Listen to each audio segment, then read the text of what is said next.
and adhesive cementation for quite a long time. These are all my inlays and onlays, and they've all been done with about 20 to 29 years of service, which you can see on these photographs. At that time, we didn't have many adhesive cements to work with, not as much as we have today, but they seem to do the job adequately then. And our cements are much better today, as are the materials that we are cementing to. Here's a case that came into my office recently that I did for this was a recall, and realized that these were inlays that I had made about 28 years ago. This is feldspathic porcelain, and even though it's a weak material, you can see that they've done quite well. And the reason that they've done quite well is that even though they are weak, they were adequately cemented. So the cementation has with adhesive dentistry, and so they have had a long life. Not as good as I would say that we use gold, but the patient obviously did not want that happening, and so we use these materials. And they have had a good run, so I would say that this was adequate. And the most important feature of this, of course, was the bonding, not the material itself. And that's one of the take-homes, is that the cement has a great deal to do with the longevity of these restorations, at least as much as the material itself. So what are those considerations? What do you need to think about when you are about to choose a cement? I have written down maybe four of the things that I would consider the most important. I think that we could talk about this all day, and we don't have that much time. And we could talk about film thickness and their physical properties of these cements, and we could talk about their simplicity or complexity to use, and maybe their cost, which is not the last thing we should be talking about. But I think that these considerations that I've placed here, I think, are probably the ones that will be most important to you. And these considerations vary quite a bit in terms of the treatment plan. They all influence each other. In other words, the retention of the material, the retention of your prep, will have an influence on the material that you choose, which will also, of course, have an influence on which cement that you will pick. Also, the aesthetics. Some materials are more aesthetic, some are not. Some can be used in certain situations, others cannot. And so if they cannot, you need to change your treatment plan sometimes. So let's look at these a little bit closer. Retention and resistance form is one of the major considerations when you're picking a cement. This tooth that you see right here is part of an anterior bridge. It's been prepped several times by several dentists, so we didn't have much to work with. We just really wanted to clean it up and increase the precision of this prep. This was a porcelain fused to zirconium crown, or rather bridge. It could have been conventionally cemented by some of the criteria that we use, which I'll go over in a second.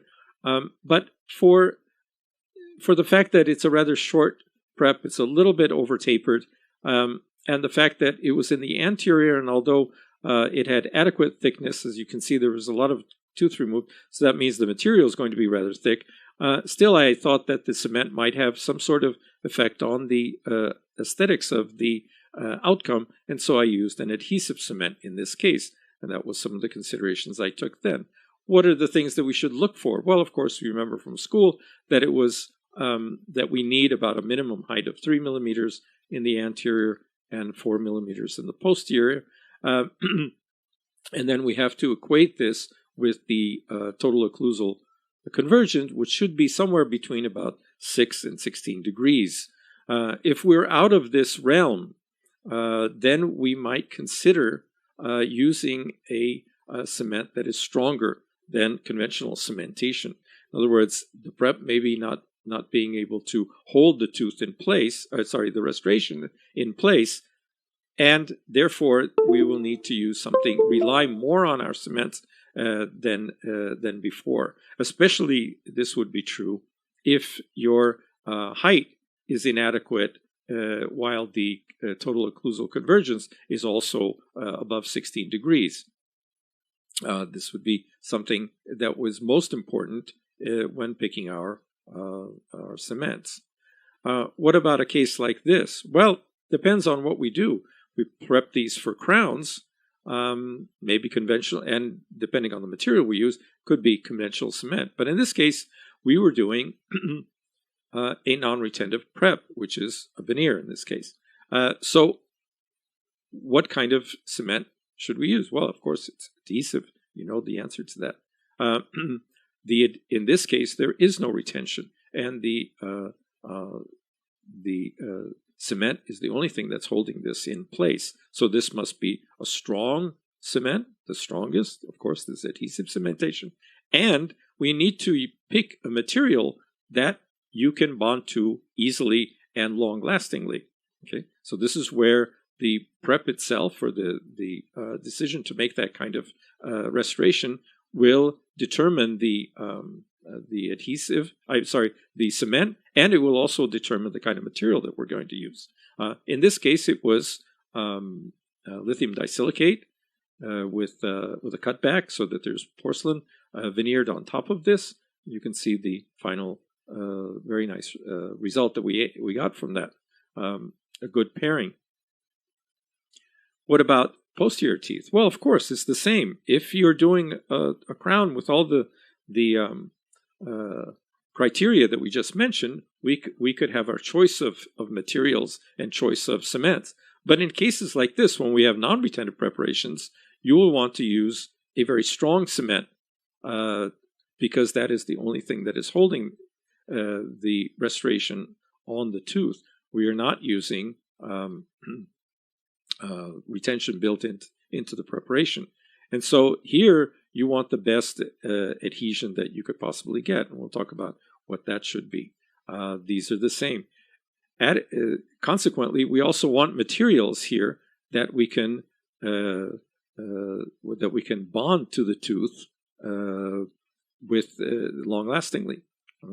So again, this will determine the materials we use. Metal in this case would maybe not be the best, even if we wanted to use metal. Either we would need to change our prep, or we need to change the material that we're bonding, because although we can bond to metal, it is not let's say, reliable kind of bond.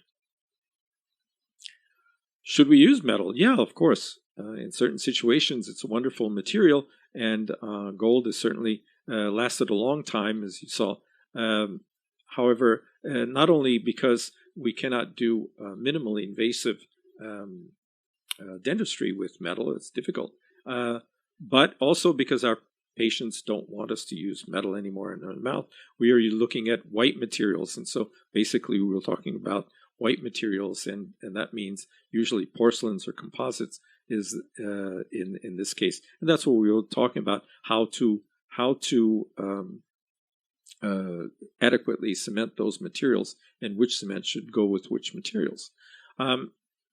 There's a large amount of, as I saw and said, and you already know, there's a huge amount of materials on the market. I find that I can adequately cover most of the situations, most of the treatment plans with these two materials, zirconia and lithium disilicate. And those are the ones that I'm going to concentrate on, mostly because most of the controversy about their cementation is with these two materials. Now, the other materials that you see here, the zirconium lithium silicate, which is almost the same as lithium disilicate, or even the ceramics, the nanoceramics, which are basically resins, they're bonding to the tooth structure. The kinds of materials that we're going to cement them with is basically similar to lithium disilicate, and so there's not much difference, and that's why you want to concentrate on these two materials in particular. Here's something that I received from a slide that I received from Dr. Ed McLaren used to be UCLA. He used to be at UCLA, which is where I was teaching part-time. in Los Angeles, but he gave me his slides, and I had to change the slide, of course, to update it because I got this many years ago, and because of the many changes in the materials that we're using. But I thought that this slide was so visual that I like to use it in my lectures. And the gist of this slide is that it shows you that most ceramics have glass phase, and there are some inclusions within the glass. The glass is what gives it its transparency and its beauty, and the inclusions will give it strength and opacity and color, etc. And I have set this up, or he set this up, and I've just made it more inclusive, is that it goes from the left to the right. You will see that there's more and more inclusions and less glass. Why? Well, that's because this is being set up with, there it is, by strength. Okay? So from left to right, we're going increasingly stronger materials.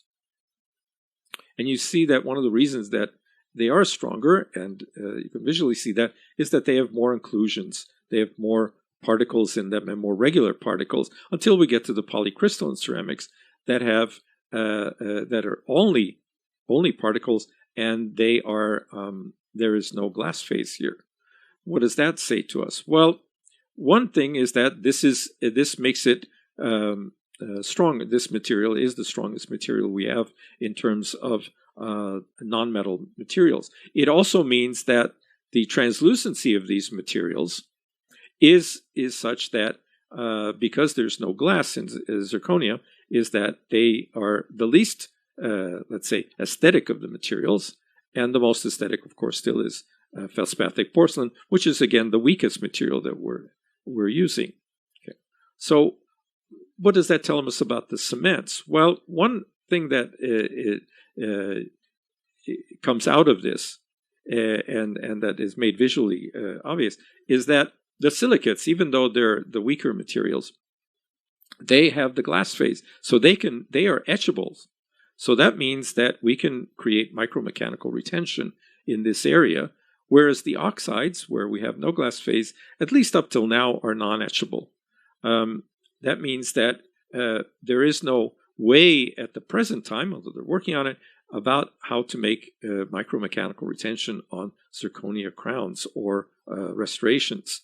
Does that mean that we cannot bond zirconia? Yes, we can, but only through chemical means. And there's a protocol, and we'll talk about what the protocol is to enhance your cement bonding to the oxide surface. What about aesthetics? Aesthetics is another important consideration.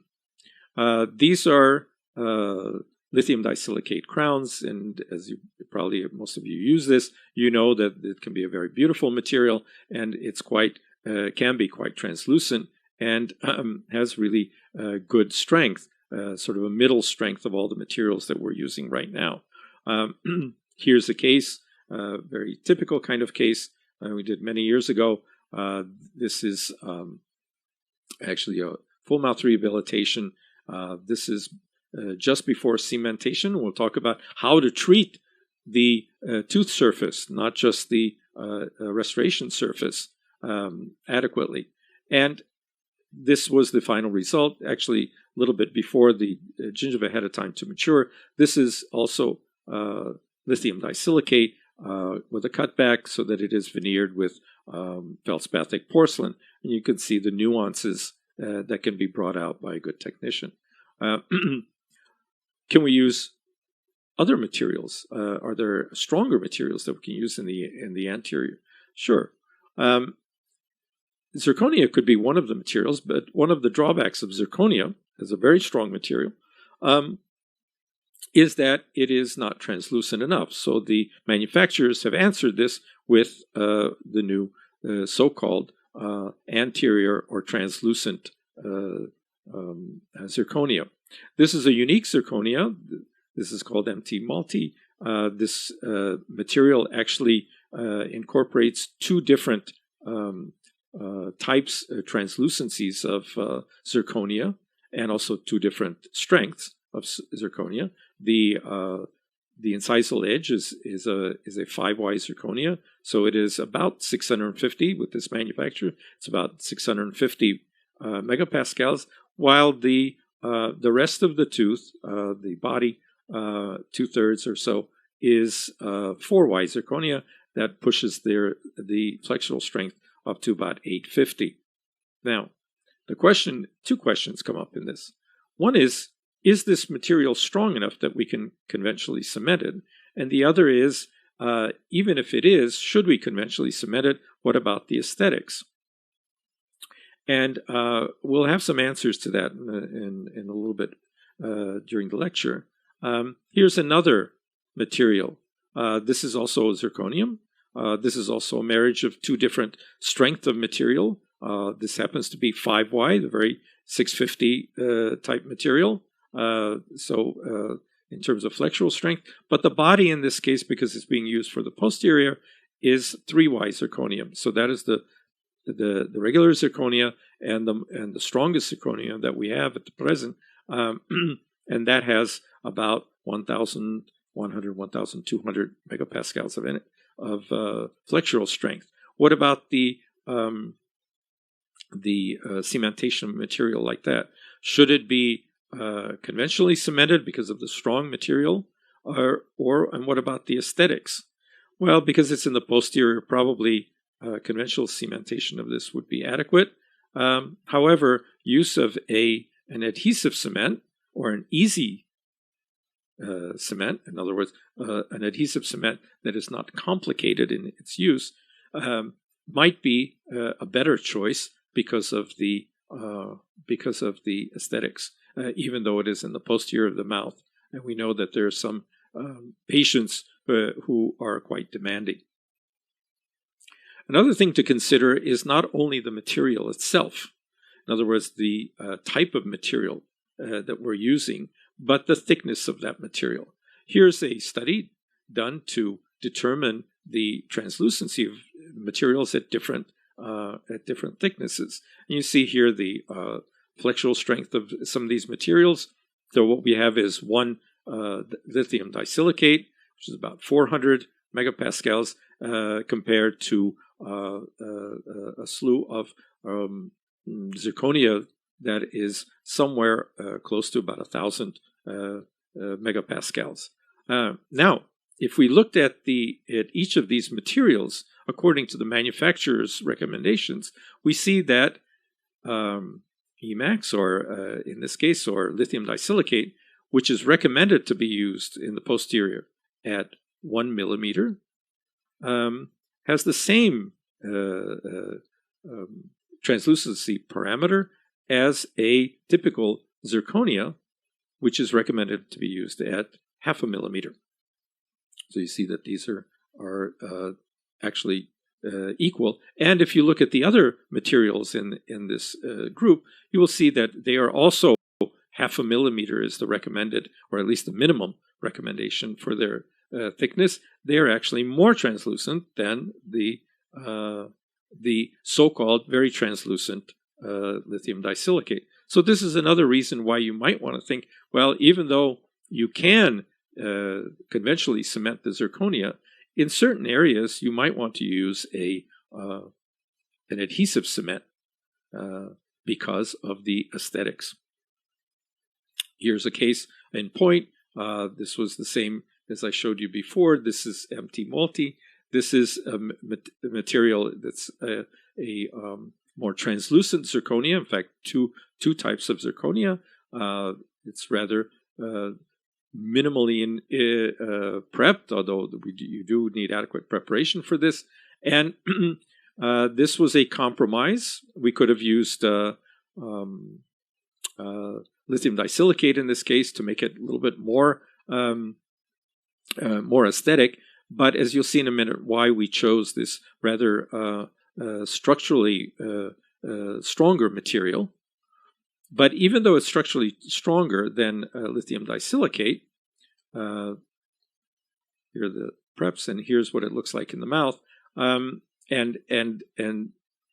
of course not quite as let's say quite as aesthetic as lithium disilicate. This is a monolithic material. Don't forget, there's no porcelain that is veneered on this. And the reason was that you can see here is that the patient has really destroyed their teeth, and and I wanted to pick a material that was stronger, structurally stronger, and yet had adequate aesthetics for his demands. And I think we met them, and he's quite happy with that. Were these conventionally cemented? Could I have conventionally cemented? That's a question that we haven't answered yet. I don't know that there's any long-term studies on this yet. But the one reason that I would have, or two reasons that I would have used adhesive cement anyway. One is, of course, the aesthetics, because in this case, since it is more translucent, the choice of the cementation does have an effect on the color of the restoration, the final restoration. It's not a big influence, but it's a partial influence. And the other was for structural reasons, because this is not the strongest material. I don't know how it will do in the long run, so I wanted to give myself the biggest chance that I can, and so I used adhesive cementation. What about isolation? It's something that doesn't come up as much, but should, because of course, if you're going to use an adhesive cement, you want to have not just adequate, but very good isolation. And so in this case, if you cannot achieve that, and I'm not saying that the rubber dam in all situations is absolutely necessary, but certainly it is the state of the art, and it is a goal that you should try to achieve. But in some cases, we can't do that. I'm not as adept maybe as others in doing, especially in the posterior, when we have subgingival margins, is to get a rubber dam in there. And so sometimes I have to rely just on a retraction cord. And in that case, I might want to change the cement. And in that case, that might to conventional cement, which is more moisture tolerant. And in that case, that might have an effect on the material that I'm using. Instead of, let's say, a lithium disilicate, I might want to go to a zirconium, which is much stronger and can be conventionally cemented. So I've made a kind of guideline, and this guideline, of course, is my own gleaned from my studies, with looking at the literature, listening to people that I trust and the people that I look up to, and also my own experience. And it won't necessarily be the same as others will tell you. You must listen to all the different opinions and learn as much as you can, and then you need to make up, of course, your own mind. So what I've done is I've put on the top at the horizontal, I've put on the four, let's say, groups of cements that are available today. They're grouped from right to left is resin modified glass ionomer cement, and then going from right to left. So then we have the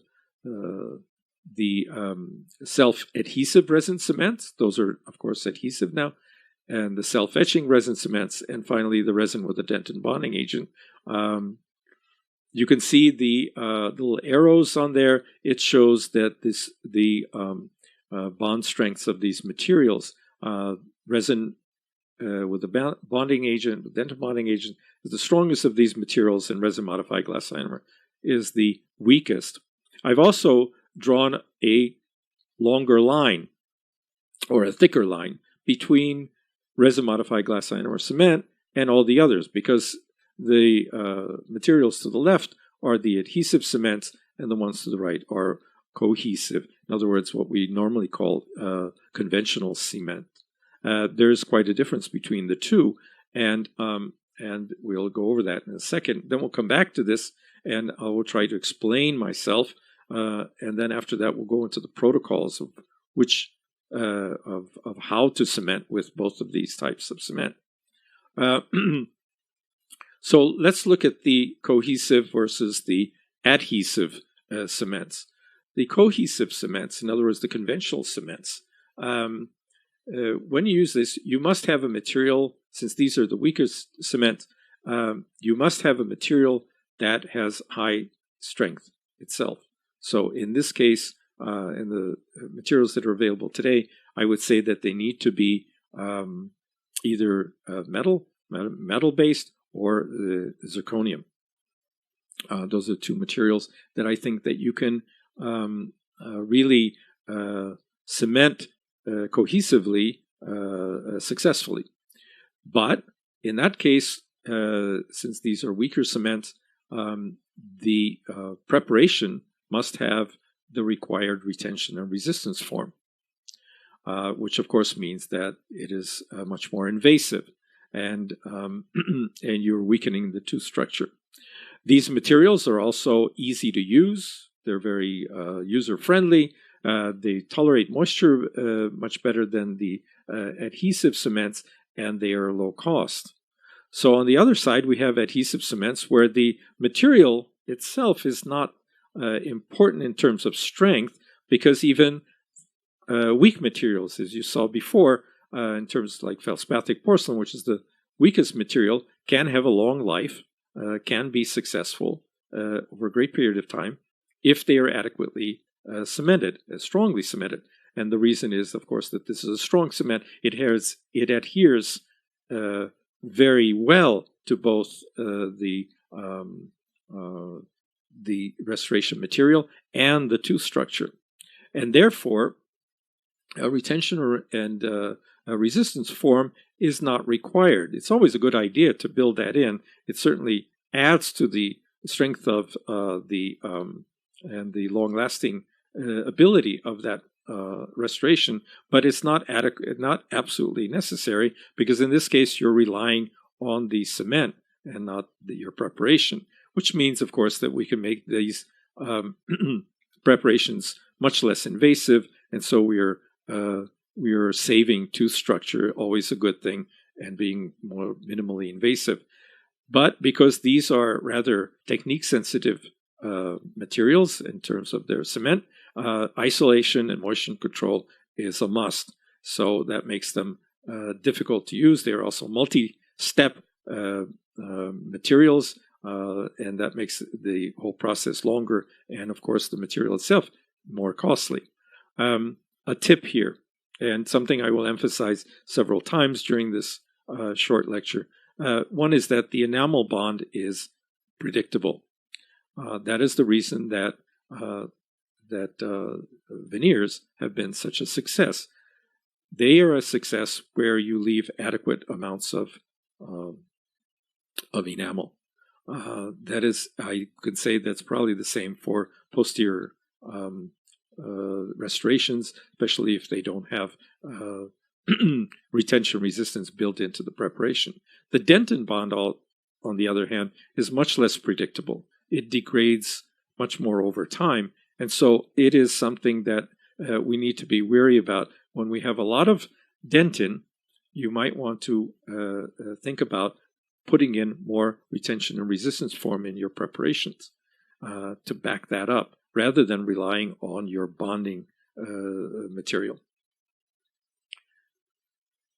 What are the cements that we're using? Just to go over and make sure that we're all on the same page here, because there has been some problem with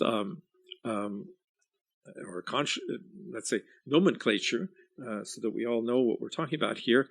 This is probably something that everybody uses, and there's no need to go over this much. It's resin-modified glass ionomer cement. This is the kind of so-called conventional cement, I think, that most people mean by that word.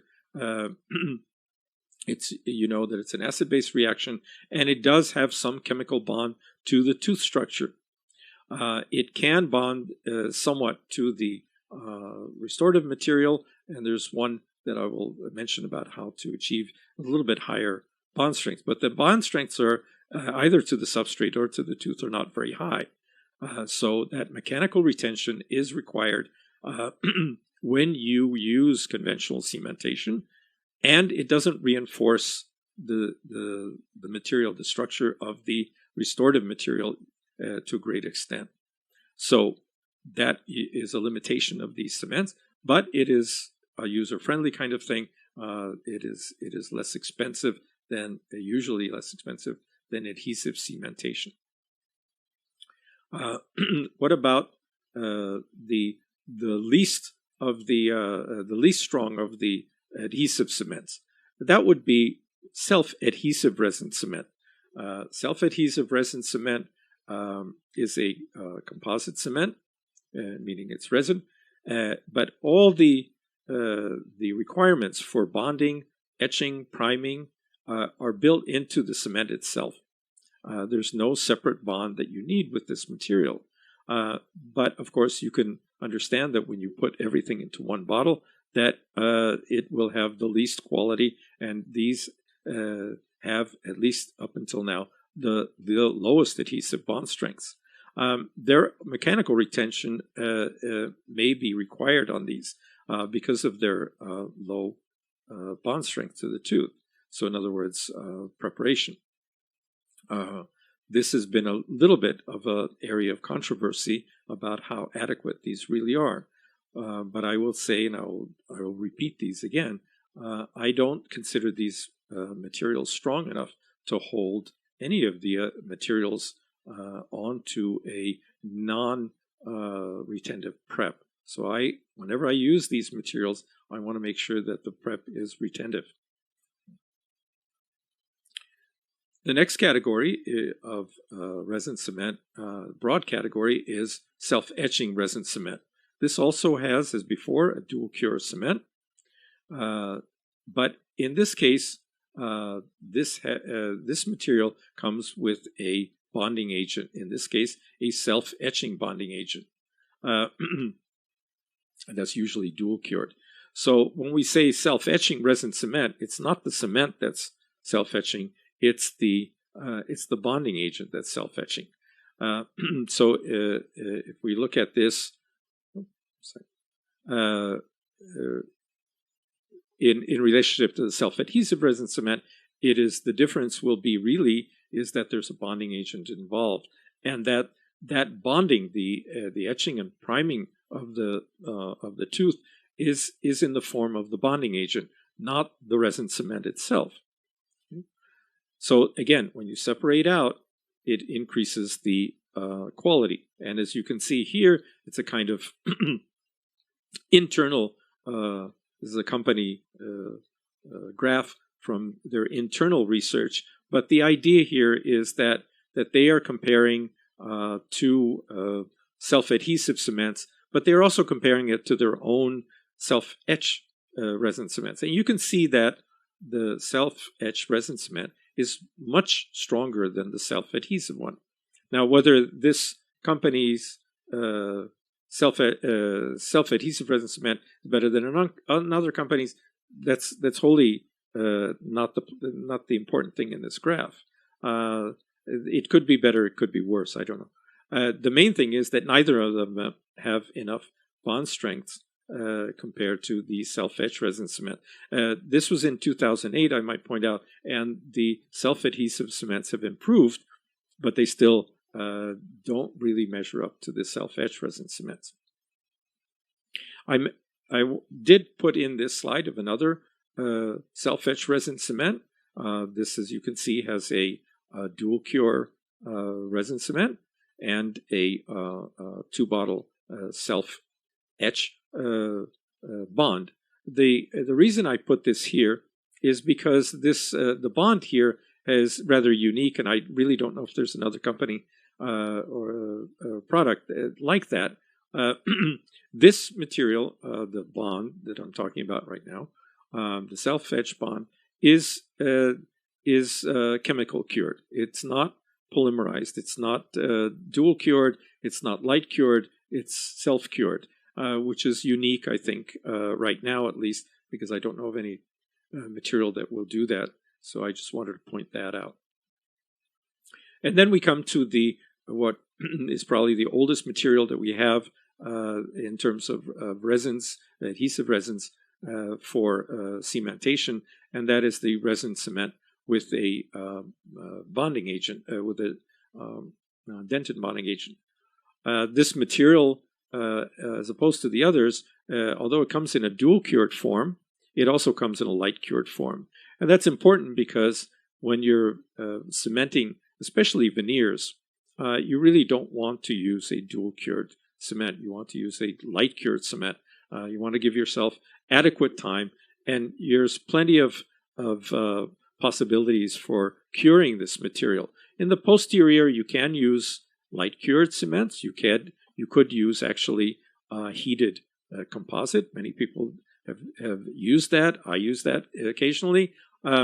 But there is always a question about whether your light curing unit will adequately reach all aspects of your restoration and be able to cure that material, either because of access or because of thickness or opacity of those materials. But here you have a choice. But this material requires a 4th or 5th generation dentin bonding agent, which means that it would require an etch and rinse type of situation. You use phosphoric acid both on the enamel and the dentin. However, in recent years, this has been supplanted, by the use of the, by the use of the universal bonds, because those can be used in either the total etch or the self-etch mode. In fact, here's the slide that that we just popped in. Here you can see the main adhesives that we would use. So this is the 4th, 5th, 6th, 7th, and maybe you could call the new universal bonds the 8th generation. Some people do that. The thing that I would point out here, really on these, and I'm sure you're quite familiar with these, is that with the multimode or so-called universal, the universal adhesives, that they can be used both in the self-etch mode and in the total etch mode. It does say that you should at least use selective etch, and that I think is really not a choice here. So my tip on this would be, and my advice would be, that whenever you have enamel, and irregardless of what type of adhesive you use, you should at least etch the enamel, and usually for between 15 and 30 seconds. So you could see where it says adhesive strategies, and it crosses out the phosphoric acid in terms of the self-etch, the 1 bottle or the 2 bottle self-etch. That's not quite correct. Surely you should not use it on the dentin, but you do need to etch the enamel. And whenever I use a universal bond, which I'm using more and more of, I always, if I use it in a self-etch mode, in other words, we don't etch the dentin, I do etch the enamel. So that is something that is always done. And of course, if you're using the 4th or 5th generation, then you need to etch the dentin also. But that makes it much more technique sensitive. So let's get back to this guideline. I know this is rather complicated, but so I'm going to go through and explain it, and my take on this, because this is really based on my experience and of course my reading, but and also that I think that until really we have good solid evidence for it, I think you should be more cautious. And a lot of these materials and techniques we don't have good long-term studies on. So let's look at the vertical column, which I've listed most of the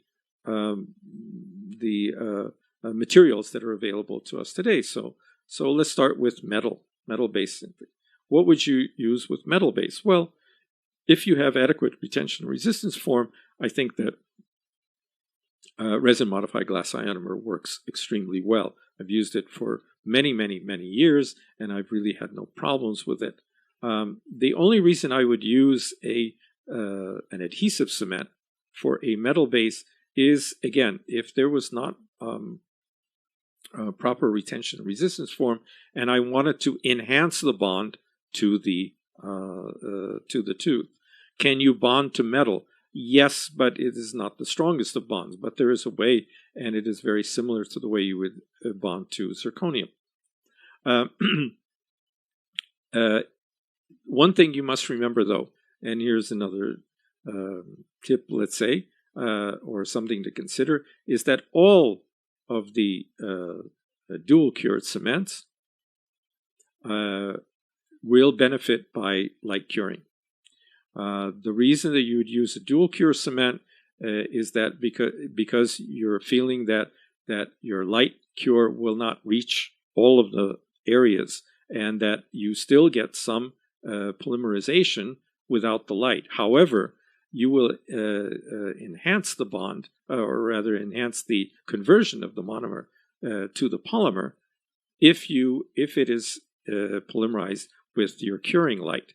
And of course, that can't happen with metal base, maybe only around the margins.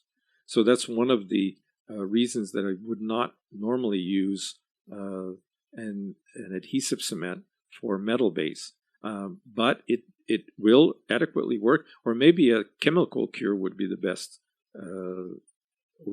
choice in this situation. For zirconia, of course, even though it can be rather opaque, it is not impervious to the polymerization light. So using an adhesive cement for zirconia is much more indicated. Normally, I would not use, if I had adequate retention and resistance form, I would not use any of the adhesive cements. Why? Because it's just easier to use a conventional cement like resin-modified glass ionomer cement. I've literally cemented thousands of crowns with that, and I've had very good success with that. And I think that that's probably in the literature. But you have to have good retention and resistance form. If you don't, then there is a way to use adhesive cementation, and we'll talk about that in a minute, on how to bond to zirconia. Now, so any of the adhesive cements could be used, but if you're using the newer 4Y and 5Y materials, certainly I would probably use resin cements almost exclusively. The reason being that we're not sure about the strength of these materials long term, and the other is that they're specifically made for their enhanced aesthetics. You could, depending on where in the mouth you're restoring and the thickness of these materials, you might ruin the effect by using a rather opaque cement. So I would want a better connection optically to the tooth. And so that would be another reason to use an adhesive cement. The less adequate, let's say, that the retention is, the more I would tend towards one of the stronger cements, meaning the self-etch or the resin with the dentin bonding agent. Now comes the most controversial part of this, which is lithium disilicate.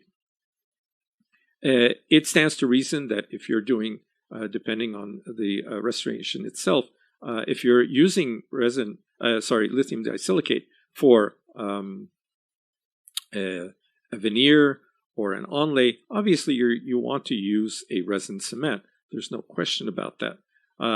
Which one should you use?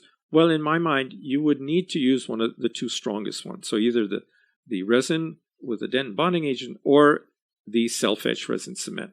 What about the self-adhesive cement? I would say no. If there is not adequate retention built into the tooth, I would not use it. I don't think that these materials are strong enough to hold that on to the tooth. And so, of course, resin-modified glass ionomer should never be used in these situations. Now, what about if it is a crown and there is retention and resistance form and it seems good? It's not like you have over-tapered or it's a very short crown. It has been said, and several people will advocate it, that you can use conventional cement in this situation if you have adequate thickness of your lithium disilicate. The manufacturer's recommendation would be at least 1 millimeter all the way around. That means at the occlusal, at the axial walls, and at the margin. That's a lot of preparation, and maybe not something that we need to do, especially in the posterior. So, should you use even then resin-modified glass ionomer? And my feeling is no.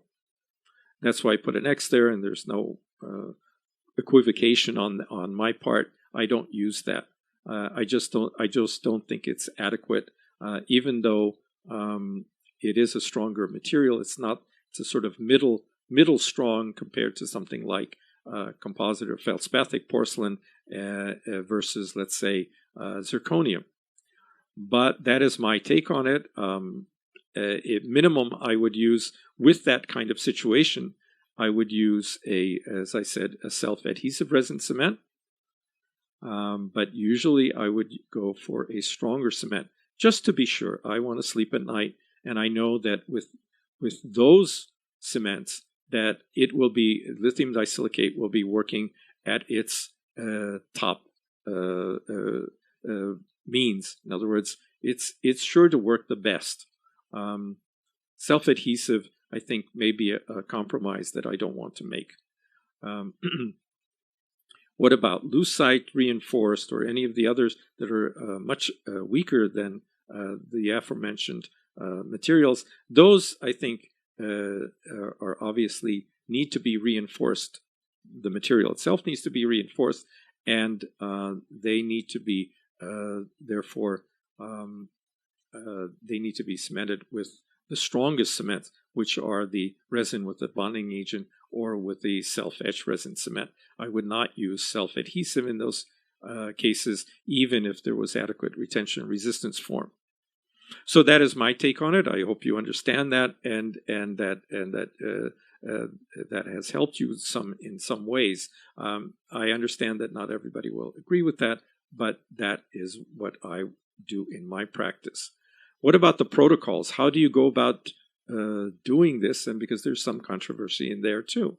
Don't forget, when we're bonding, we are doing, there's two ways of bonding, micromechanical and chemical. In some instances, we can only do one or the other. But we would like to have is both together. Not always possible, at least not at this time. And this is the most difficult, or rather the section where I get the most questions and people are most confused about: how do you bond to non-etchable ceramics? And in this case, that means zirconia. From many authors and my own experience again, I have found that this is the best means, and I'll explain why. When you're bonding when you want to bond you feel the need to bond zirconia. Remember, it doesn't always need to be bonded. You would try the crown in first, and then after you've adjusted and tried in and everything seems perfect, you want to gently sandblast the internal surface. There has been controversy about using aluminum oxide at all on any ceramic, even a stronger ceramic like zirconia. And the reason is that that people thought that maybe you would be inducing crack formation, or with the case of zirconia, you might be inducing phase transformation from tetragonal back to monoclinic, which could have a deleterious effect on long-term success of these. I think that the literature sees that there's not a lot of worry about that. There is some controversy in those who do use sandblasting, or I should say air abrasion, better word for it, as to which type of material to use. In other words, or rather the size of the aluminum oxide particles, and how much pressure there should be and at what distance and for how long. I tend to use 50 microns, and the literature mostly seems to concur that it should be somewhere between around 30 and 60 microns, and the pressure about 1 to 2 bars, or certainly not more than 2 bars. You want to use just a very, rather quickly do that. You don't want to dwell on any one area, and you need about 10 millimeters from the surface. My take on it is, rather than trying to induce any kind of roughness on the surface of the zirconia surface, I'm using the sandblasting basically to clean the surface. Once you've tried it in, and even as it comes from the lab, there's all sorts of things that are on the surface that are going to bar you from adequately bonding to that surface. So you need to clean it. And in fact, I clean all different materials. All the materials that I ever use, whether it's composite or lithium disilicate or lucite glass ceramic, I clean first the inside surface with aluminum oxide at a very low pressure. I use 50 microns, but again, there's variance in that. And then, of course, you want to rinse that out and dry it. And then, in this case, we need to remove the phosphates. You need to remove the phosphates. And I'll explain that in a minute. And there are several ways you can do that. Then you would rinse and dry it. And then we need, because we are only using a chemical means of bonding to the surface, we need to apply a primer, a coupler, something that will couple the zirconia surface to the resin, and the molecule that we use for that is a phosphoric acid methacrylate called MDP. You would apply it to the tooth, let it air evaporate for 60 seconds, and then you air dry it with clean oil-free air. Once you've done that, you can apply your cement. Just a tip here: what if you're using glass ionomer cement? Would you go through all these steps if you're using glass ionomer cement? And the truth is, yes, if you want to enhance the bond to even glass ionomer cement, you would go through exactly these steps. Why? Why would you want to use a coupler or a primer here? Well, because the resin-modified glass ionomer has resin in it, and so you can enhance your bond to the restorative material by using a coupler, which in this case is MDP. So once you've done that, you place your resin cement in the restoration. Then you will seat your crown. Now, what is MDP and why do you use it? Well, MDP is a sort of bipolar material. It has two heads. It has an organic part that will grab onto the resin, and it has an inorganic end, which you can see in this case is a phosphate group, and that will chemically bond, the phosphate will chemically bond with an ionic bond to the zirconium surface. Okay. Now, we talked about cleaning. Why do you need to clean the surface? Why can't you just put that directly, on the MDP on the surface? Well, because if you've tried it in the mouth, the saliva or blood, whatever that got on there, has phosphate groups in it, usually in the form of phospholipids. And these phosphate groups are now occupying the binding sites, and your primer cannot get to it. So we have inadequate bonding. How can you get that off? Can you use chemical means, mechanical means? Well, yes, you can use mechanical means. Air abrasion would be a good choice. However, and it's a big however, are you sure you got everything off? You're not, because can you see that? No, of course you can't see that. I mean, I use at least 5 times magnification or more. Sometimes I look at it under the microscope.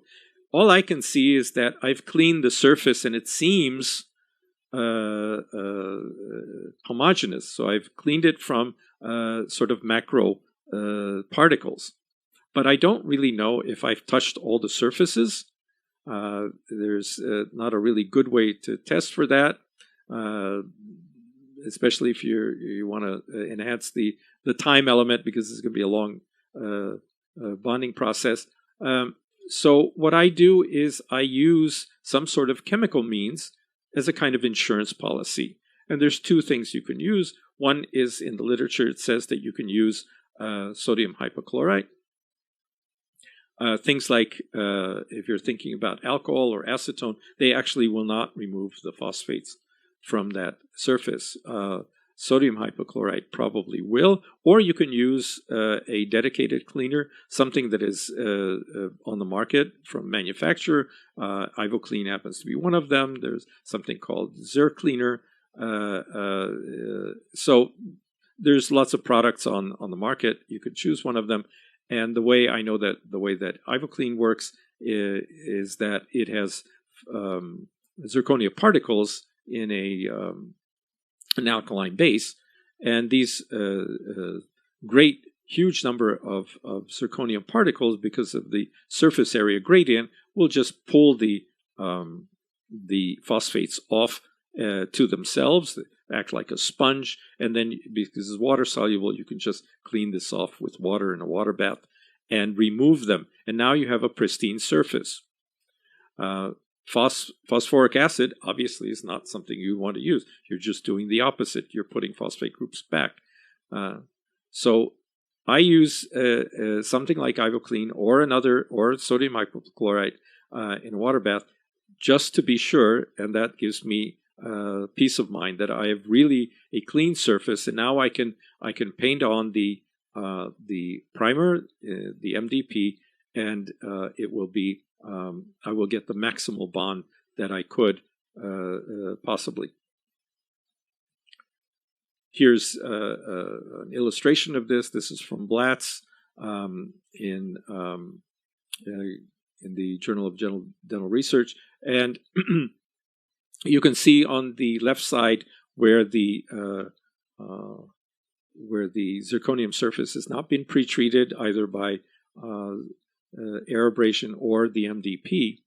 You can see that there's no bonding between the composite and the zirconium surface. There's a gap formation. Whereas on the right, it has been pretreated with both of those, and you can see an intimate bonding between the 2 materials.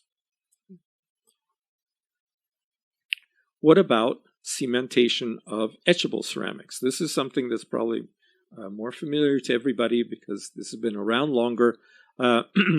So just as an aside, I would like to and something that I mentioned before was about enamel bonding. This is a case that I got many years ago. This was a developmental anomaly. The patient functioned perfectly well with this tooth. The problem was that the tooth had no mesial buccal cusp. Actually, didn't have a distal buccal cusp either. This wouldn't have been a problem except that she was a model, and in photographs, she said it looked like that she was missing her first molar. And what could I do about it? And so what I did was, my solution was to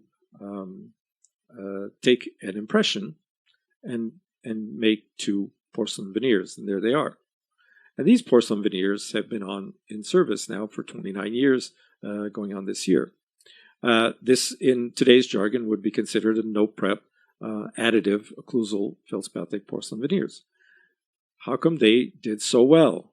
Well, the main reason is, and this has been borne out by the literature, is that it is bonded to enamel. It is bonded to a hard surface. It is bonded to a surface that can be, we can make micromechanical retention with phosphoric acid, and that we can, and that the resin will infiltrate, and that this doesn't degrade as much over time as the dentin bond. Remember, this is something that you should always keep in mind when you're doing your restorations. Try to keep as much of the enamel as you can, or if you can't, if there's a lot of dentin in there, you might want to think about providing that tooth with macromechanical retention, meaning that you're doing adequate retention resistance form in your prep. Sorry, let me go back a second. This has been borne out by many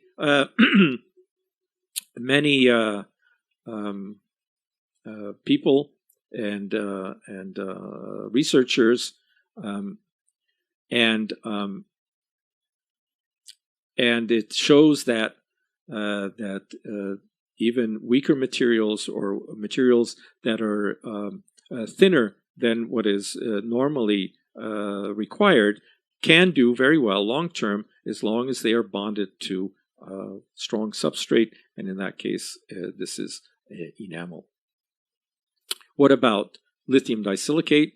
What are the protocols? It's very similar.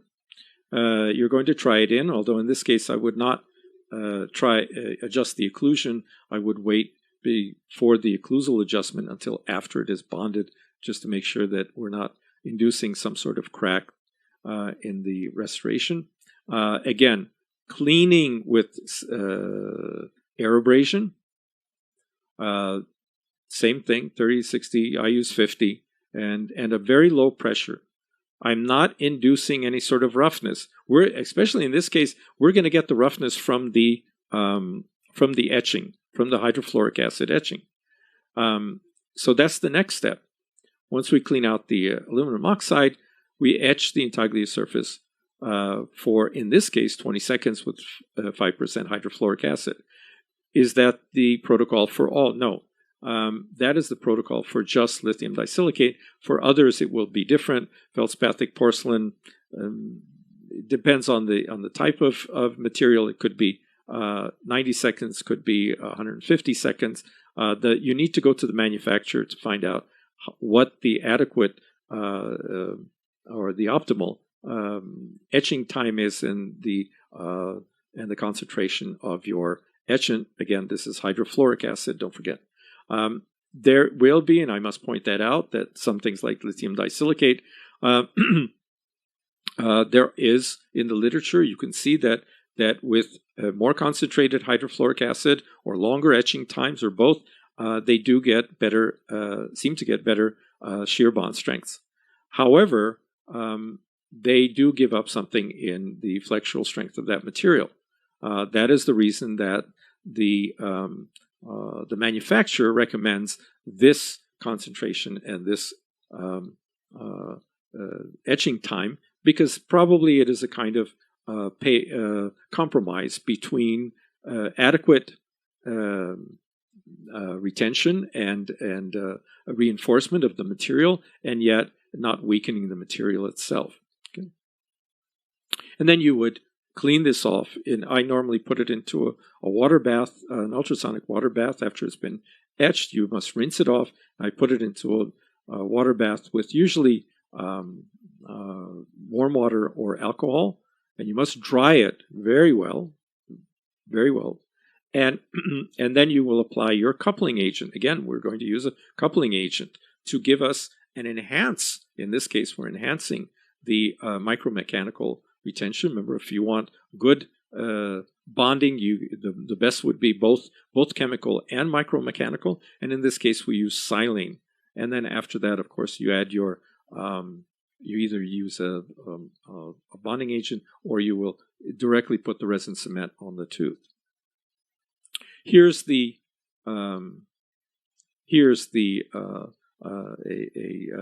lithium disilicate as it comes from the lab.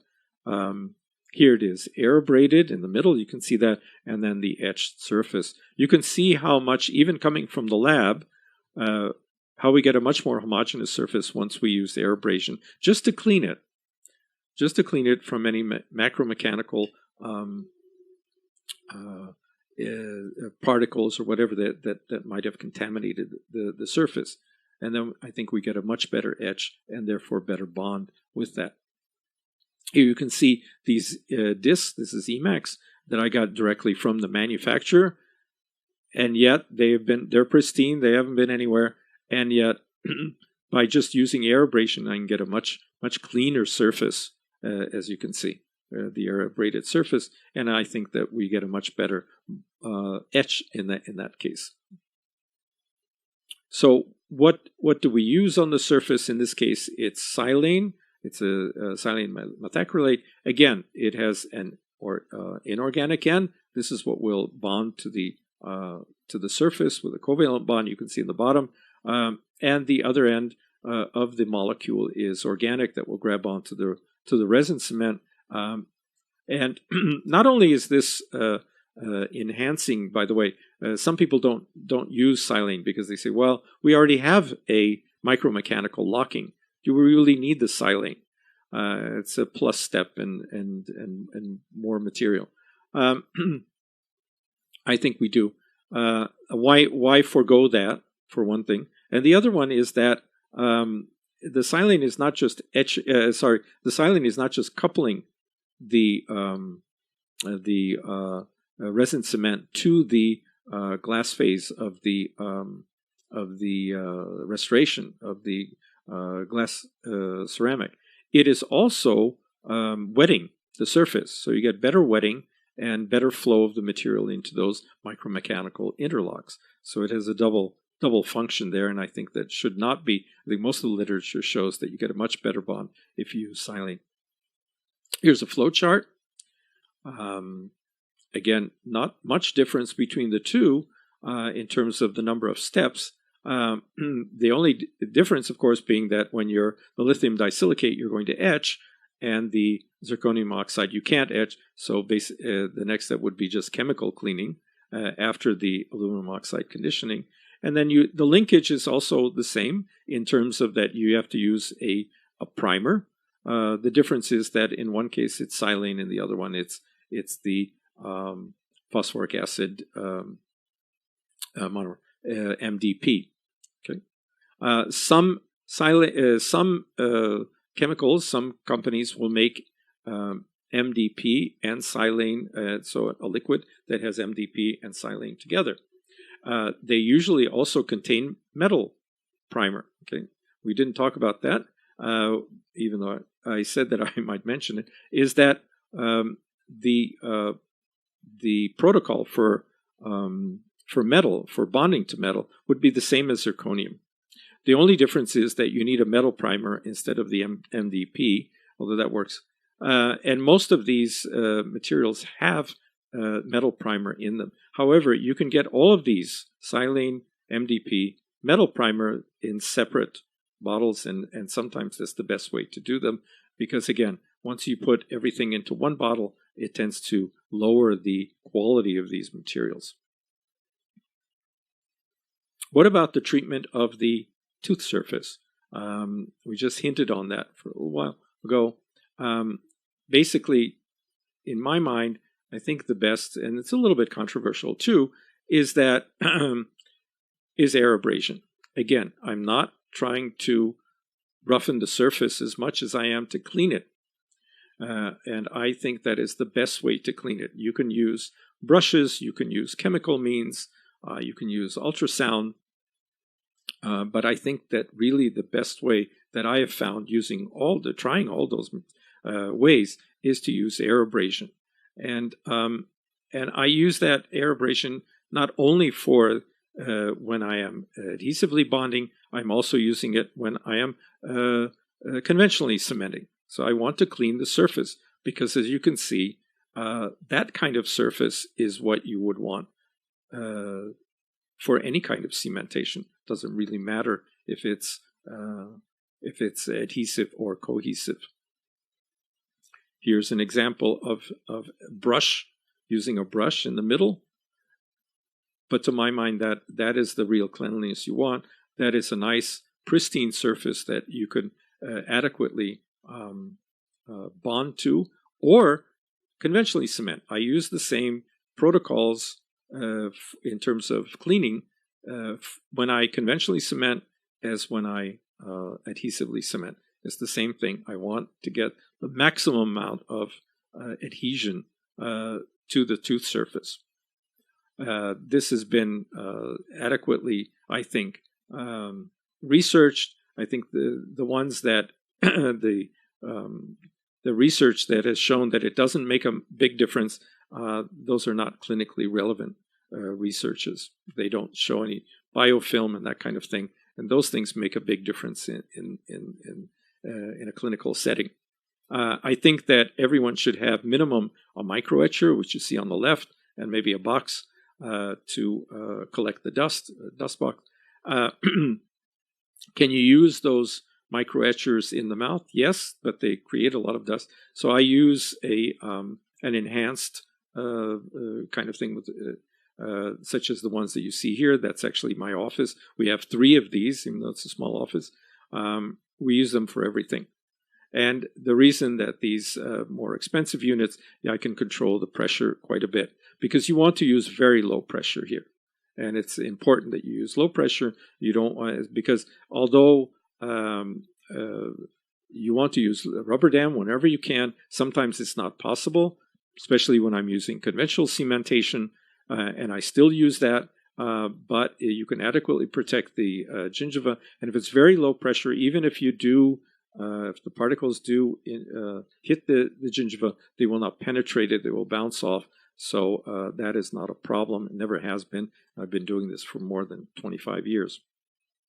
You can see here that this material, the air abrasion protocol, you will roughen basically, but you will clean any surface. And the left side, the case on the left side, you can see that it is metal and composite and dentin, and all these materials can be very well cleaned with air abrasion. Could you use the brush or the brush and an ultrasonic unit? Yes, but you still have the problem of possibly inducing bleeding on the gingiva if you can't get a rubber dam in there. And so I think this is really something that you want to avoid. Just to go over the step-by-step again,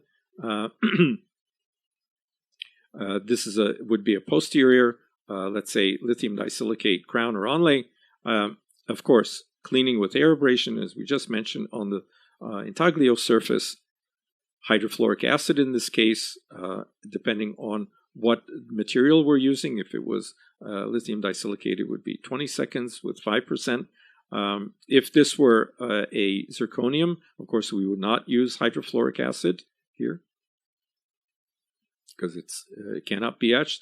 And we would not be using silane. We would be using MDP, or something, as in this case, a kind of material that has both silane and MDP in it, or one that is used separately. Okay. That needs to be air dried for about 60 seconds, and then it needs to be dried with a air syringe also. Should you put an unfilled or a dual cured bond, a bonding agent there?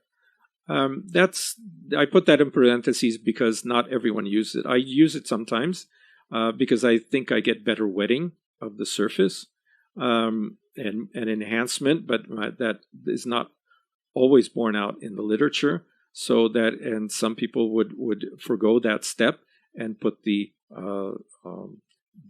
cement directly on the silanated surface like that. And of course, in the posterior, mostly you would use dual cure cement if you don't think you can actually, your light will not reach all areas of that restoration.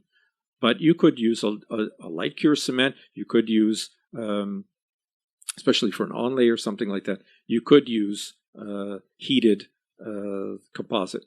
The reason for the heated composite is that it of course, it's a strong material, and there's less chance of discoloration at the margin. The downside of it is, of course, is the film thickness. Is that it's difficult to do this clinically and make sure that the restoration is adequately seated, but it can be done. That is a unique technique. In terms of the tooth surface, again, I would use air abrasion to clean it. That was my go-to, and then of course the phosphoric acid, which could be selective etch for sure if there's enamel, and or total etch depending on the bonding agent that you're using. That again, do you use a dual cured or a light cured? Well, if you're not sure that you can adequately thin the material, then a dual cured may be better. In other words, this is a complicated, could be a complicated preparation. If I'm not sure that the material is not pooling in one of those angles, then I can pre-cure it with the light, and you could use a light cure. You also want to make sure that the light will adequately reach the bonding agent. So just to make sure that that doesn't happen and that we can seed our restoration, I tend to use a dual cured bonding agent in the posterior, or rather on crowns or onlays. And then, of course, we just seat your restoration. Please hold it in place constantly when you're cleaning up. Don't let it go because it will ride up on that cement. So somebody has to hold it, either you or your assistant, with good pressure. There are instruments you can buy for that. You don't want to have the patient bite down. You could, if it was zirconia, that's a possibility. But if it's something weaker than that, like a lithium disilicate, then we just hold it in place. And then once it's we clean it up, the cleanup. Oops, let me go back for a second. I just want to tip here. If when you clean up, you want to leave a little bit of the material on the margins. You don't want to 100% clean it up. What is the reason for that? Well, it's composite, right? You're doing adhesive resin cementation. Resin will shrink, and if it's just perfectly at the margin, it could shrink underneath the margin, and so that you would have an open margin, or even if you have a well-fitting restoration. So that's why it's important to leave just a little bead of that around the margin, and then remove that by instrumentation, so breaking it off. You also want to use a little bit on the final polymerization. You want to use glycerin on the margins to make sure that you get rid of the oxygen inhibited layer. Another tip also is that when you're using a dual cured material, it would be best to allow the dual cured part or the self-curing part to cure first. In other words, before you do this,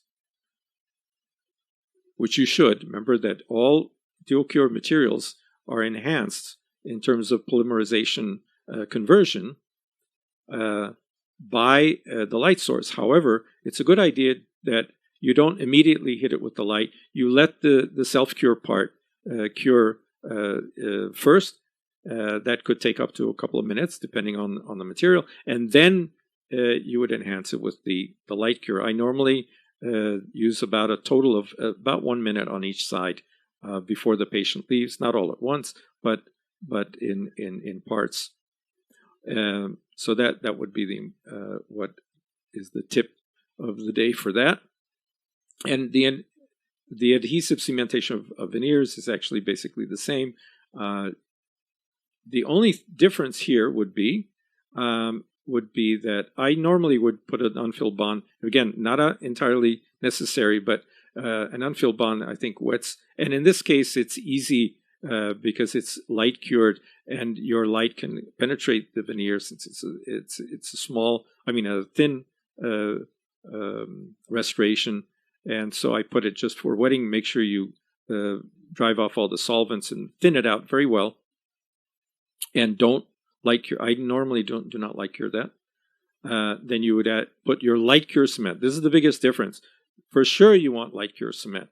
It could be a dedicated cement, light cured cement, or it could be a flowable, or it could be a heated composite. That's really up to you. Again, the same on the tooth surface, and then a dentin bonding agent.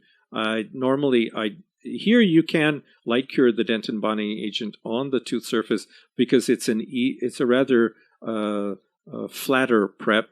It doesn't have so many angles in it, and you can see it. It's up. You can see whether it's pooling at an angle or not. And you can drive it off and thin it quite well, or you can just, if there's a lot of enamel, you might opt not to pre-polymerize this. Then you put this together. And because it's light cure, you have a lot of time. You can take your time, and it's not stressed. Please hold it in place, again, with an instrument or your hand while you're cleaning and while you're polymerizing. Okay, this needs to be immediately polymerized. Right. And again, about a minute. Here are some tips and tricks. I think that we've gone quite maybe a little bit over our allotted time, so I will not go through all these. Most of these things I have mentioned before and made you aware of these. And I want to thank you. I want to thank you for your indulgence, for listening to me, and I hope that this has helped you in some way in your adhesive and conventional cementation protocols. Thank you very much.